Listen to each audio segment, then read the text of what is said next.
सफल होने के लिए किस चीज़ की ज़रूरत पड़ती है? सबसे इम्पोर्टेंट क्या है, अगर आप ये समझ गए तो सफल होना आपके लिए आसान हो जाएगा। इसलिए सफल होने के लिए मैं कुछ चीज़ें बताने की कोशिश करूँगा आपको, और आप उस चीज़ पर ध्यान दीजिएगा। देखिए, सफल होने के लिए सबसे पहले आपको छोटे-छोटे झगड़ों को छोटे-छोटे लोगों के लिए छोड़ देना चाहिए। उन लोगों से लड़ना झगड़ना बंद कर दीजिए जो आपकी बुराई करते हैं। अगर आप शादीशुदा हैं तो अपने ससुराल वालों से लड़ना बंद कर दीजिए। बेवजह की छोटी-छोटी बातों में उलझना छोड़ दीजिए। लोगों से उनकी अटेंशन पाने के लिए लड़ना छोड़ दो। लोगों से उनका अप्रूवल, उनका वैलिडेशन पाने के लिए लड़ना छोड़ दो। लोगों की उम्मीदों पर खरा उतरने के लिए लड़ना छोड़ दो।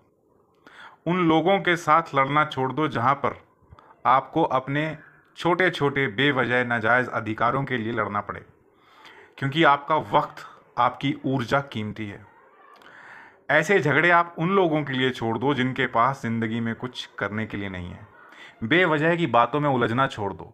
सोशल मीडिया पे ऐसी बातों में उलझना छोड़ दो जिसका आपकी ज़िंदगी से कोई सीधा सीधा संबंध नहीं है, क्योंकि बहुत सारे लोग ऐसी ऐसी चीज़ों में उलझे पड़े हैं, इतना स्ट्रेस ले रखा है उन चीज़ों का जिनका उनकी ज़िंदगी से वास्तविक कोई संबंध नहीं है। लेकिन जिन चीज़ों का सीधे सीधे संबंध है उनसे उनका कोई लेना देना नहीं है। उसके बारे में तो सोचते तक नहीं है। उसके बारे में तो सब कुछ भविष्य पे छोड़ रखा है कि जब जो होगा तब देखा जाएगा। जो सबसे ज़्यादा इम्पॉर्टेंट चीज़ें होती हैं और जिनको सबसे ज़्यादा प्राथमिकता देनी चाहिए, उनको लोगों ने लीस्ट इम्पॉर्टेंट कैटेगरी में रखा हुआ है।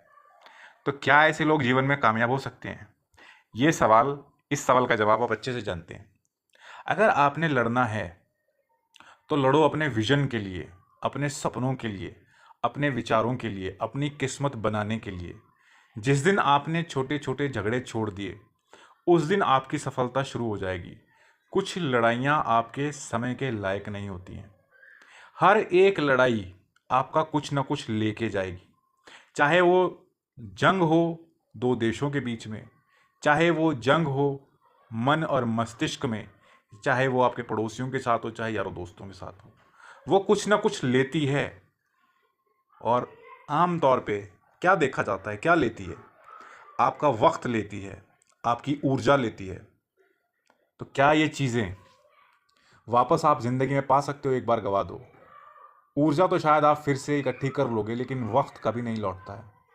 लोग बेवजह की चीज़ों में अपने आप को इतना उलझा देते हैं, और ज़्यादातर देखने में तो ऐसा आया है कि दूसरों को सुलझाने के चक्कर में खुद को उलझा देते हैं। ज़िंदगी इतनी छोटी होती है कि पता भी नहीं चलता।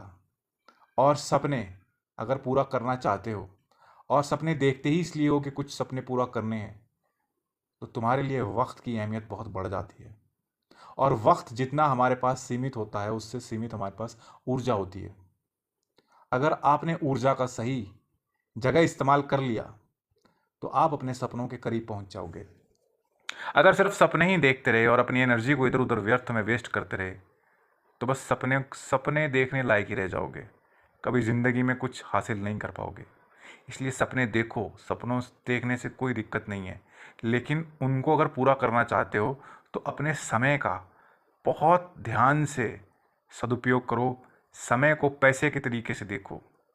जैसे आप पैसा फिजूल खर्च नहीं करते हो, वैसे समय को भी फिजूल खर्च मत करो। ख़ास तौर पे उन लोगों के ऊपर जिनकी ज़िंदगी में कोई उद्देश्य नहीं है, क्योंकि जो व्यक्ति उद्देश्यहीन जीवन जीता है वो सिर्फ और सिर्फ दूसरे को भी भटकाने का ही काम करता है।